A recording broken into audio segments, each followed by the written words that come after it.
الحمد لله الحمد لله وكفى والصلاة والسلام على عباده الذين اصطفى أما بعد فأعوذ بالله من الشيطان الرجيم بسم الله الرحمن الرحيم والذين جاهدوا فينا لنهدينهم سبلنا وإن الله لمع المحسنين صدق الله العظيم. Most respected students of Deen, mothers and sisters, in this life of dunya, there is this constant battle and this constant struggle between ourselves on the one side and nafs and shaitan on the other side. This is a battle that we have to continue waging. This is a struggle that we will have to continue with, and this is something that will continue till the last breath. At the time of death, shaitan makes a final effort to try and mislead a person, to try and deviate him. So up to that moment, one cannot be complacent. Imam Ahmad bin Hanbal rahmatullah alayhi, such a great personality, great muhaddis, great faqih and jurist, he is in his last moments of life, and at that time the people around him are reciting the kalima in order to make talqeen, in a way to prompt him to also recite the kalima. He says La. They are saying to him to recite the kalima. They are not instructing him, but they are reciting, and he's saying La, La. Now, this was something of great concern to those around, that he is saying La to this talqeen. But he was not in a state of complete consciousness at that time. So after a while, when he still again came back completely into consciousness, so his son was there. His son asked him that you were saying La, we were making talqeen. This became a source of great concern. So he said, I was not talking to you. I was not talking to those around me. I wasn't saying La. I wasn't saying La to the talqeen. At that time, shaitan appeared in front of me, and he said to me that, oh Ahmad, now you have come out of my clutches. You are leaving this dunya, and I tried to mislead you my whole life, but I didn't manage to do so. I failed. So now you have come out of my clutches. So he says that I said La to shaitan, that I'm still not satisfied and I'm not feeling safe because I still have life left. I'm in the last moments, but I'm still breathing. I'm still alive. Until I have not left this dunya entirely with my iman intact, until then I will not feel safe from you. I will not feel complacent. I will not feel that I can now relax. I will still be concerned that I must not get misled by you and I must not get deviated. Now such great personalities, person of this caliber, and this is his concern. Now, this dunya we spoke about, that this is an ongoing struggle. It's a battle. And these are words which nobody generally feel comfortable to even hear. We don't like to hear these words. Battle and struggle. So we want to hear words like fun, excitement, enjoyment, pleasure, happiness, all these kind of things. Struggle is something very negative in our minds. You're going to struggle, this gives us all kinds of negative pictures in our mind, negative feelings. This is not something we want to be doing at all. Likewise, battle, that's worse. Going to battle, not for me. That's somebody else. So, while these words may not be something that sounds pleasant to us, and likewise we are all the time waiting to hear things like people inviting us towards some fun, towards some enjoyment, and towards some excitement, and towards some leisure and pleasure, and all these kind of things. But it is something to think about carefully and to analyze, to explore that what is the reality.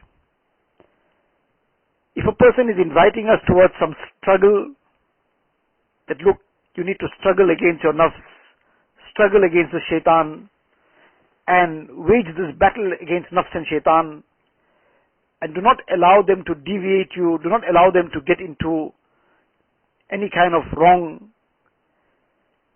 So what is that person really inviting you to? What is he really inviting you towards achieving for yourself? Is he putting you into difficulty? Is he going to be putting you into some kind of torment? Some kind of torture? No. He's actually inviting you to liberate yourself from the shackles of nafs and shaitan. And the person who is inviting us towards fun, towards excitement, towards all these kinds of things, what he's actually inviting us towards, the fun and excitement which is of a haram nature, obviously, the fun and excitement and the entertainment and all the kinds of things that we get involved in, which Allah Ta'ala has forbidden, which Nabi Sallallahu Alaihi Wasallam has forbidden. So what is the person really inviting us towards?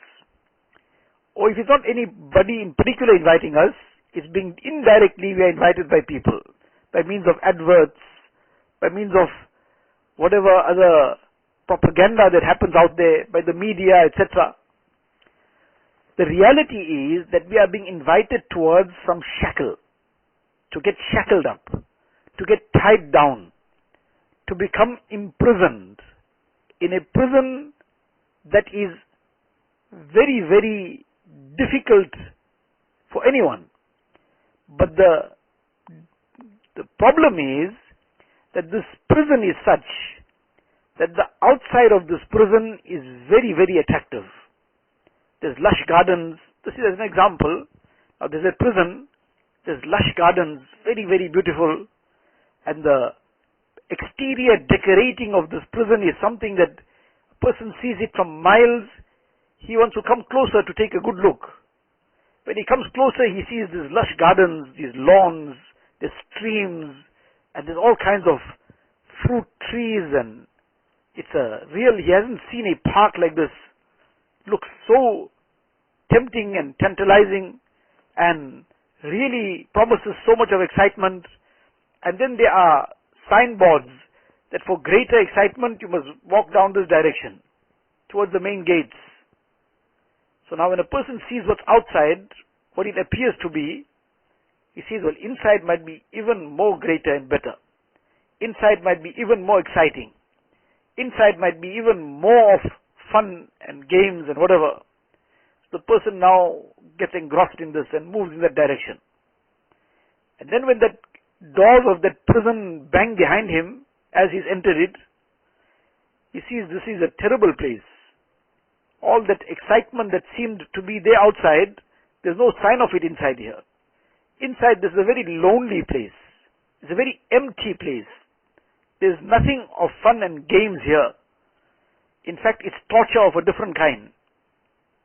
Now the outside was looking something else, but inside is a very different situation. Now this is what the invitation of nafs and shaitan is, to get into this prison which the outside looks very attractive. The outside looks very, very tempting. But the inside is a torture chamber. Now many a person writes, for example, that they are addicted. Now we hear the word addicted and one thing comes in our mind only. The addiction to drugs, the addiction to smoking, the addiction to drinking. Allah Ta'ala forbid.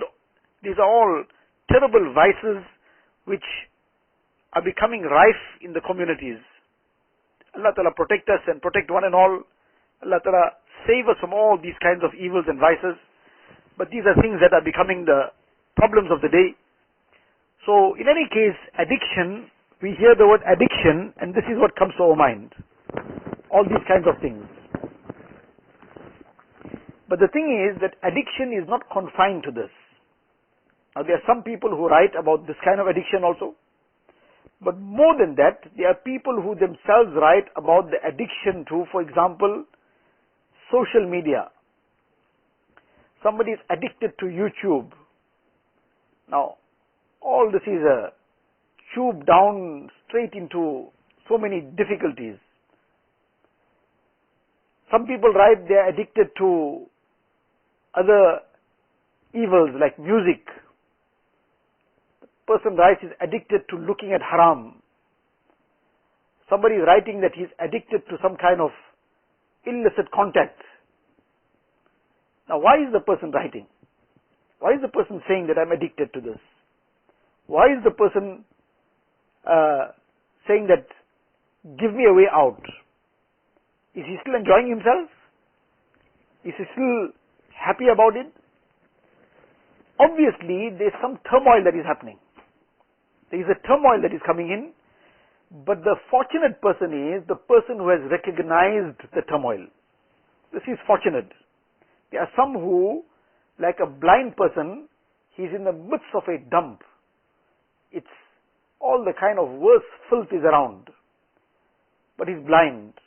At the same time, his sinuses are completely clogged, so he can't get the terrible stench either.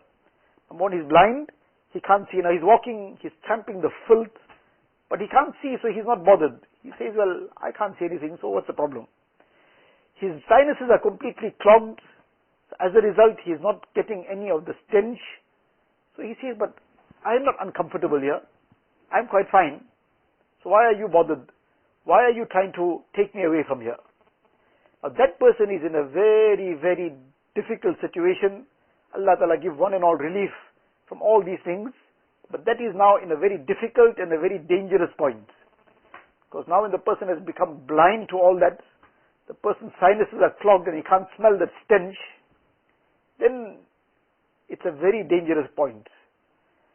But the person who is feeling the stench, the person is getting that stench, the person is seeing the dirt and filth, and as a result there's a type of discomfort, there is some uneasiness. Alhamdulillah, this is a sign that there's still hope, there's life, there's spiritual life, that heart is still alive to some point. Now, why is that person writing? And there are many, many people who write to different people for this kind of help. Why they are writing? They are realizing that this is of no benefit to anyone. It is just an outer glamour and attraction, but the inside of it is complete destruction. Now, some people get caught up, for example, in listening to music. Now, this becomes an addiction. Some people looking at haram, this becomes an addiction. And now, as time goes, the person realizes, where is this taking me to? People get addicted to looking at haram. Now the days are ticking. The age is going forward. Now there's some proposal coming. Now that proposal is coming, and on the other side, everybody is looking, mashallah, this is such a wonderful person, and she's so apparent. Well, they're looking at our external selves, very, very pious, and very good person, and this person, well, whether it's a boy, a girl, whoever, this person, mashallah, in terms of a boy, say, well, he is associating with these people, good environment and good company. Sometimes he goes out in Jamaat maybe, sometimes he's in the Khanqa, he's making i'tikaf, and sometimes he's going for this good work and that good work. Excellent, all mashallah. But then the person himself is now struggling with something, that he is now in all these things, but he's not yet 100% committing himself to anything. He's there just, by the way, on the fringes. He's trying, but he's not taking the ilaj. He's walking around outside the hospital, so the people see him around the hospital too. He also wants to cure himself, but he's walking around the hospital, or he goes and sits in the waiting room of the doctor's surgery for a while. and then he's gone. But he's not taking the treatment. He's not bringing the issue to the fore. He is not discussing his problem. He is not asking for the medication. And if he's getting some medication, if he's come to that point that he's not prepared to take the medication, so then where is this going to finish off?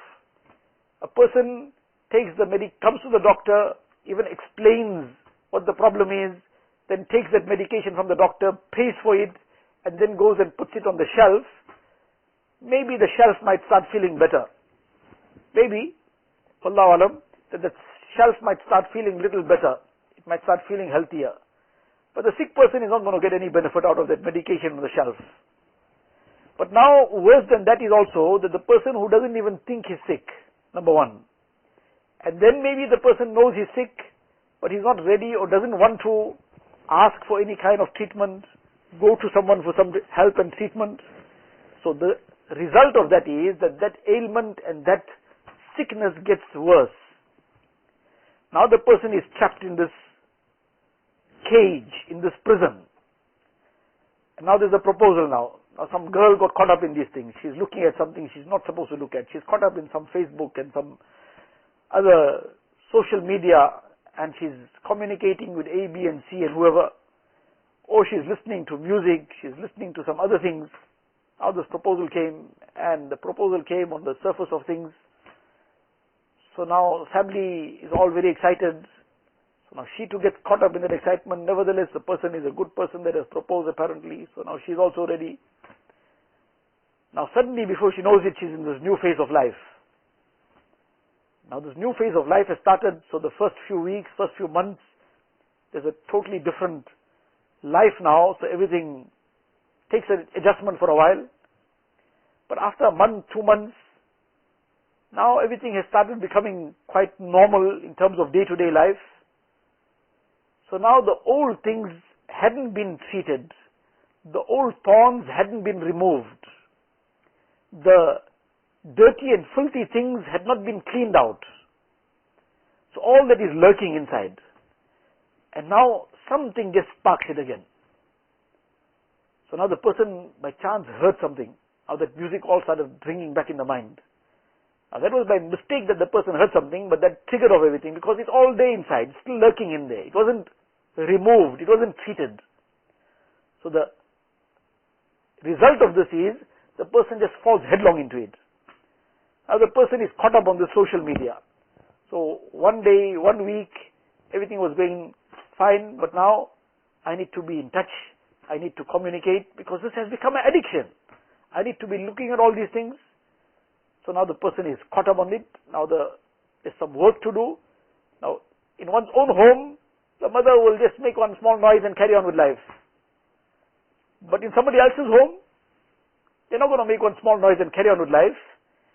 No, life will come to a standstill, Allah forbid. This is a very sad and a very tragic situation. That after a while, so many places, life came to a standstill. Life doesn't come to a standstill in that sense. Meaning the life of that family as a unit. That suddenly started coming to a standstill and then taking a reverse gear. Now what a tragedy this is. And out of what? Out of this phone. Out of the social media. Out of this YouTube. These are addictions. And very often the person knows that this is an addiction, but is not ready to admit it. Just as a person on drugs is in a state of denial. That person is in a state of denial. I am doing nothing wrong. It's just social smoking. They call it social smoking. Na'udhu billah. In other words, as long as you are a so-called social smoker, and I heard this word for the first time, began making me think, what on earth is social smoking? Because smoking is smoking, and especially if it's a drug, then it's worse. So whether it is any extent, but that is smoking. So what is on earth is social smoking? That was a big puzzle for me. So I had to inquire from someone, what is this social smoking all about? He says, well, a person who just once in a while on a weekend, generally this is a story that no, you see the weekend comes, then now we got to indulge in some of these things. So on a weekend and so on, we are indulging in it, or come the holidays, a person is somewhere on a holiday, whatever, then otherwise for the rest of the week he'll be fine, he won't need to indulge in it. So this is a so-called social smoker. So now this became the new term that got coined, to give it some kind of legality, to give it some kind of justification. Well, I'm a social smoker, I'm not addicted. But number one, it doesn't matter whether a person is addicted or not. What is haram is haram. That's number one. Number two, all this is also a deception of nafs and shaitan. If a person is not addicted, then tell him this weekend you don't touch it. This weekend you leave it. So that is something beyond him. He can't do that. Okay, you go on this holiday, don't touch it. He can't do it. So he's an addict. One person is a 100% addict. He's a 60% addict. Both are addicted. Both can't do without it. One person can't do without it daily. The other person can't do without it for more than a week. Both are addicted. Now that kind of addiction, the first person might even accept that he's addicted. The second person is in a state of denial. That person is in a state of denial that he's got any addiction. Now when it comes to the aspect of drugs, then we understand this to a point. When it affects somebody else, then we understand it, that person is an addict. But just as there is this addiction to drugs, and there are some people in denial about that addiction, but when the person is in denial, the other point is also, before going on this note, that the person who is in denial, everybody knows what is the outcome of that. The person who is in denial, that just starts getting deeper and deeper, and then the day comes, Allah forbid, Allah Ta'ala protect us and save us, where all the denial then just explodes. Our Hazrat Wala, Hazrat Mawasha Hakim Mohd Akhtar Sahib Rahmatullah Alayhi used to give an example which might be a little bit uncomfortable for us to hear it, but these examples drive the point home. So he used to give an example, this is just as a parable, as an example, that one person had a serious stomach ailment, and as a result, he was prescribed to eat very, very bland food, very, very simple food, because otherwise it's a problem for him. And he must not eat anything spicy, anything, so he just couldn't do without this. And anyway, there's a dawat, so he should conceal this condition of his. And he's there first in line. When it comes to a dawat, then he's first in line. Many of us, unfortunately, when it comes to some function, some dawat, some occasion, then we are first in line. And when it comes to work, comes to some kind of now cleaning up, doing some chores at home, doing all this, then we're very tired, then we're very, very occupied, and we're very busy, and all these things. But if that very same time when we're very occupied and very busy, very tired, somebody came to say there's a party next door, forget next door, somewhere else too, we want to make the arrangements, we want to get there, then suddenly everything is fine. So in any case now, this person, Hazrat used to give this example, he used to be first in the line, and he's sitting there and he is just packing away everything, all the spicy food and the samosas and the kebabs and whatever else. And all this was very highly detrimental for him. But he never ever made it known to anyone because he didn't want to lose out on all this food. If he tells people that this is his problem, or he mentions it to someone, then they're going to tell him, no, this is bad for you, you shouldn't come. They won't even invite him. So any case now this carried on, but now as this was carrying on, his system was weakening even further. Every time he eats, and then as soon as the dawat is over, he has to now rush out. Rush now and go and sort himself out, because now his stomach is rumbling and tumbling. So now he's eating because he can't stop himself, the temptation is too great, he has to be there and all this food and the aroma and whatever else, but then he's barely eaten and he's now running to the bathroom. But as this carried on, one day it became such that while he's now busy packing up everything, and the next thing, he missed himself right there at the dasarkhan. Now, obviously, what an embarrassment this was. What a kind of disgrace it became to him. And every person was now talking about it. Look at what this person did. right there in the midst of that dawat, and this was the end result of everybody had to wake up and run from there. But what was the point here? The person, number one, wasn't interested in treating himself. Number two, the treatment required some abstention. He didn't want to take that. And he was denying the reality. He was in denial that I have a problem. No, I'm in control. I will eat and everything will be fine. So that denial finished off in this situation. That it left a stink that everybody now was really disgusted about. The same applies here. One is the denial in terms of drugs. Everybody now understands that this is a bad thing and this will take the person to this kind of end result. But the same thing applies to the addictions to social media. The addiction to this YouTube, the addiction to Facebook, the addiction to all the other kinds of things that come and go, the addiction to listening to music, the addiction to looking at haram. And all these things, doesn't matter whether a person is addicted or not. Number one, many people are addicted and they are in denial. And there are those who may not necessarily be so-called addicted, but any amount of this is haram. And what is haram is haram. It doesn't matter whether a person is addicted or not. But the point is that even those who believe or feel or think that they are not addicted, they are. But this is where it's heading now. That now this proposal came, the person got married, but now how long does this addiction get concealed? For how long can a person now stay away from an addiction? Not long. Then slowly, first secretly hiding, but now somebody looking away, so-and-so, some work to do here, and make some excuse, no, I wasn't feeling very well. Meanwhile, they're hiding and looking at something. Or they're under the blankets and they're listening to something. But now, how long will that carry on secretly? Then somewhere that gets exposed, the stench of it reaches everybody's nose. Now everything, the whole roof comes down now.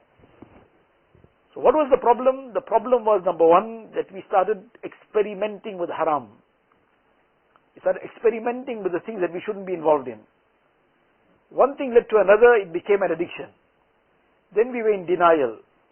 And that denial led to this major destruction. So it started off on day one. Now the whole purpose of this discussion is, number one, that we need to recognize the danger of these things. Don't touch it. Don't play with fire.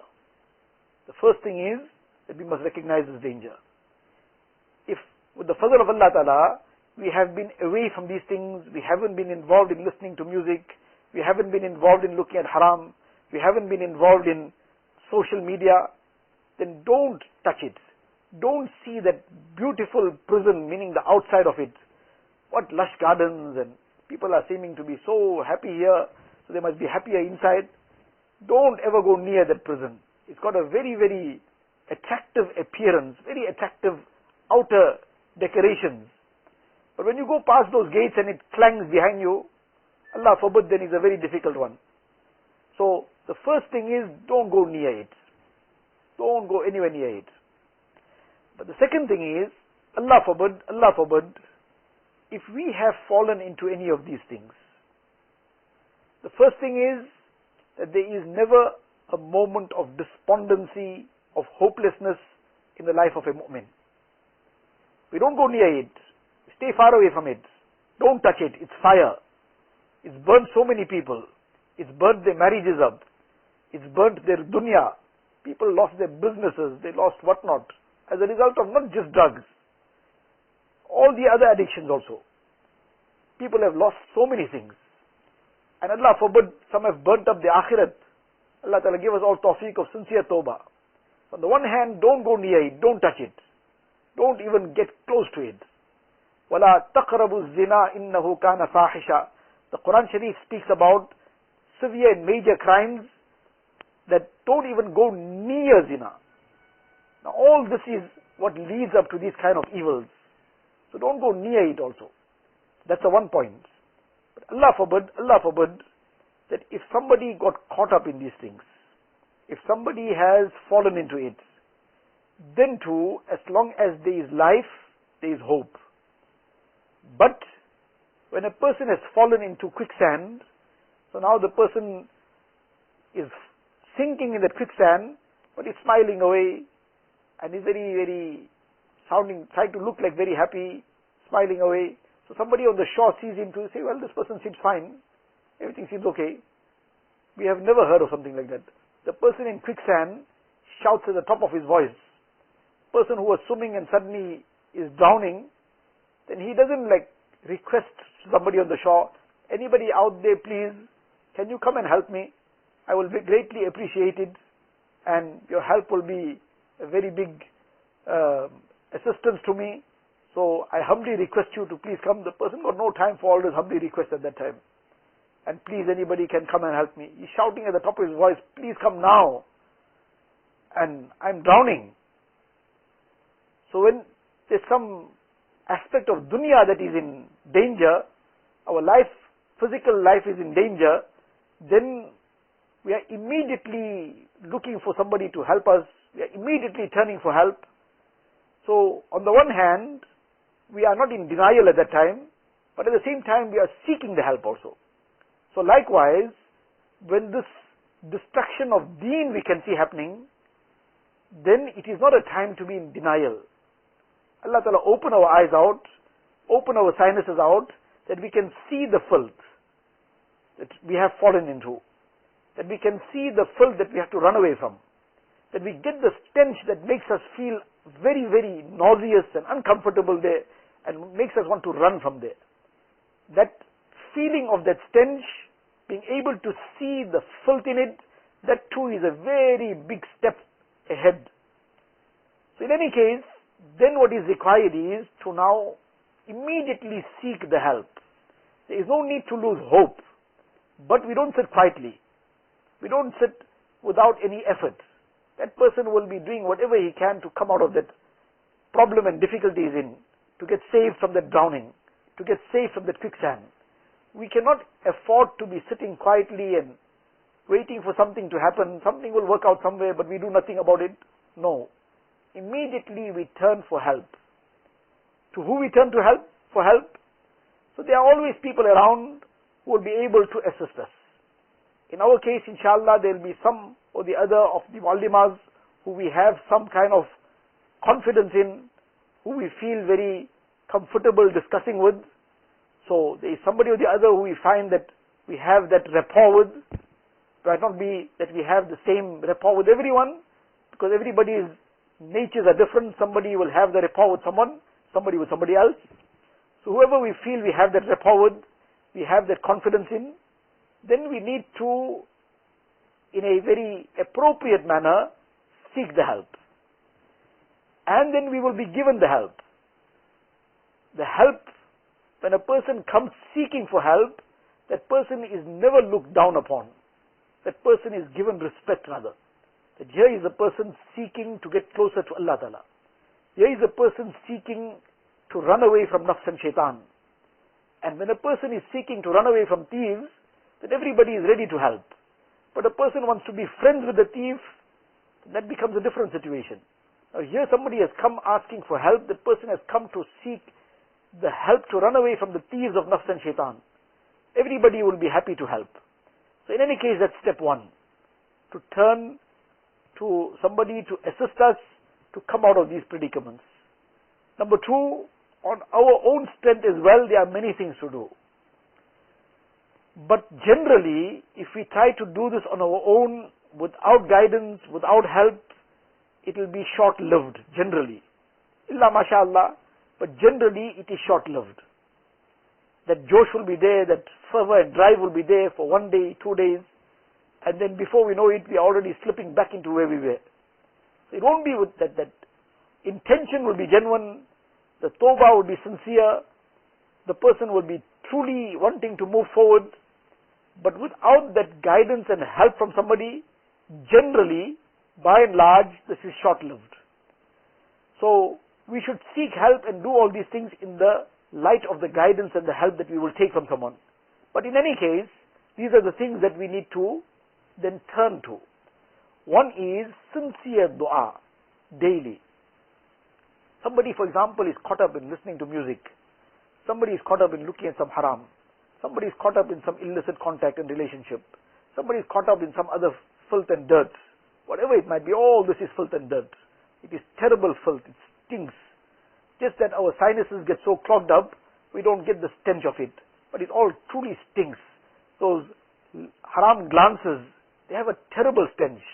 The lie, it has a terrible stench. In the hadith sharif it's mentioned the person lies, the malaika flee away to the extent, the malaika of rahmat, they flee away to the extent of 1 mile from the person due to the stench of the sin, the lie that he has spoken. So lying is a terrible thing. Now likewise all the other sins. So one is that a person is caught up in something, whatever it is. Person now has this concern, how I'm going to get out of this, when I'm going to get out. So now we are planning and thinking, no, the one work starts immediately. What is that work?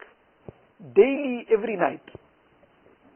Before we go to bed, make 2 rakats nafil with the niyat of Salatul Tawbah and Salatul Haja. 2 rakats. And read short surahs also, doesn't matter. Read Surah Al-Asr and Inna Atina Kal Kawsar, Surah Kawsar, these 2 surahs, 2 short surahs, but read it properly. One is to say to somebody that now you read Surah Baqarah in the first rakat, and Surah Al Imran in the second rakat. So now by the time you finish giving him the prescription, you already got tired. Merely mentioned to him Surah Baqarah and he's panting already. Now we are weak, so chalo, read Surah Asr and Kawsar. These 2 surahs. So how long that will take? The 2 rakats nafil performed properly. Reciting the tasbihat, 3 tasbihs only in ruku, 3 tasbihs in sajda. If a person has the himmat for more, very good, excellent. We're saying, but keep it to the minimum also, it's fine, but read it properly. One is a person is reading 20 tasbihs, subhanallah, subhanallah. Now somebody who might overhear it, he doesn't know this person is reading tasbih, or the way it's coming so fast that seen sound, he's thinking whether this person is whistling or something. Now, can't even make out the person is reading or whistling. Now that is not the way to read. Read 3 times, but read it properly. So the tasbihat properly, the Surah Fatiha, the Surah properly, the Ruku and Sajda, the Qawma, Jalsa, all perform properly. Put our heart into it, 2 rakats, but 2 rakats. The 2 rakats performed properly will not take more than 4 minutes. Properly, 3 to 4 minutes it will take. Short surahs, short tasbih, but properly. After having performed this 2 rakats, and the same 2 rakat, that 1 2 rakat nafil namaz, both the niyats in the same rakat. The niyat of Salatul Tawbah and Salatul Haja. Both these things are done. Thereafter, we make dua. Now this is one practice to do daily. We make dua, and in that dua, we talk to Allah Ta'ala. Ya Allah, I am this very weak servant of yours. I am this extremely weak servant and a very, very, very big sinner. I have broken your commands and repeatedly broken it, and I have repented and broken the repentance and tawbah also. Ya Allah, I am repenting again. Ya Allah, I don't have any guarantee for tomorrow what's going to be the outcome. I cannot even promise that I'm not going to do this again. I'm making the intention, but I'm so weak, I cannot even promise that I'm not going to do it again. Though I don't want to do it again.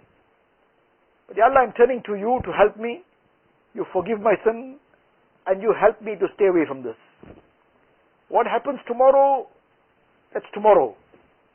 But Allah forbid, if it happens tomorrow again, before sleeping the night, do this again. This is the prescription of Hazrat Maulana Ashraf Ali Thanvi Rahmatullah Alayhi. And he says, look, this is now, we're cutting it down to the bone. We are bringing it down that you're not even sure about, you're not even making a promise for tomorrow. You have the intention that inshallah I'm not going to do this again, but you're not even making a promise for tomorrow.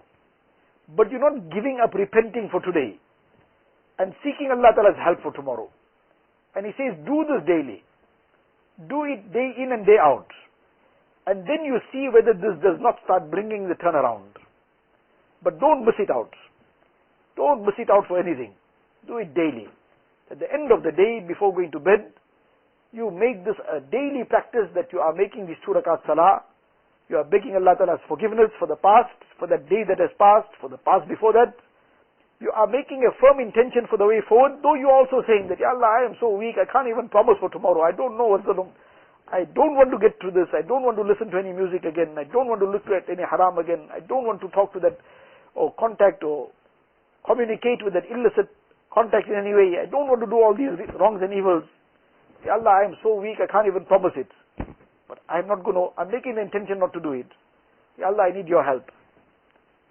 What happens tomorrow is tomorrow, that's another day. If we passed away that night, inshallah, we'll go with tawbah. How often it happens, a person sleeps at night, doesn't wake up in the morning. We make that sincere tawbah and go to sleep. And if we don't wake up in the morning, we'll be raised as among those who made tawbah. So, in any case, that is something which is always beneficial. That istighfar, that tawbah, provided that it is not that a person is making tawbah with the firm intention to go back to the sin. He is wanting to commit that sin, he is intending to commit it. Then that tawbah is not tawbah. The person is not making any promises because he knows his weakness. But his intention is, I don't want to do it again. Now, as long as that is happening too, it is not without benefit, then there are further things now to stay away from it. As we said, if a person just tries this on his own, it'll help. But generally, it is then short-lived. So, what is required is that a person does this also, but seeks help. And in the light of that help, it'll become easy to be steadfast on this tawbah. It'll become easy to remain firm on that tawbah. And in this way, a person will come out of all the things, because now the person who is drowning, there's somebody pulling him out. So when he's being pulled out by someone, inshallah he'll make it to the shore. On his own, he'll come few meters and then get washed again by the current few meters, because he's holding on to nothing. He's trying on his own. Sometimes he's a very good swimmer, a very strong swimmer, inshallah he'll make it. But the current is very heavy, then it's another problem. So now we need to take the help from someone. And if the matter is very complicated, they will seek the help from somebody of how to guide us, of how to take us through. But in this way, inshallah, with sincere dedication, with that effort. Now this struggle that we were talking about in the beginning, outwardly it's a struggle. Outwardly it's a mujahada, and it's outwardly a difficulty. But this is the same difficulty that the person has in running out of prison, in breaking from a prison. But once he's broken through, he's free. Once he's run out of that dungeon, he's free. He's struggling to come out of that tide that has caught him, that rip current that has caught him. So he's struggling. But once he's on the shore, he's free, he's safe. He's struggling to come out of that quicksand. But once he's out, then he's perfectly safe. Now this is the struggle. It's a struggle to freedom. Freedom in dunya. Because a person breaks through the shackles of nafs and shaitan, that person is free. Now he enjoys every moment in the consciousness of Allah Ta'ala. And his life becomes a pleasure. With the challenges of life, he is still at peace.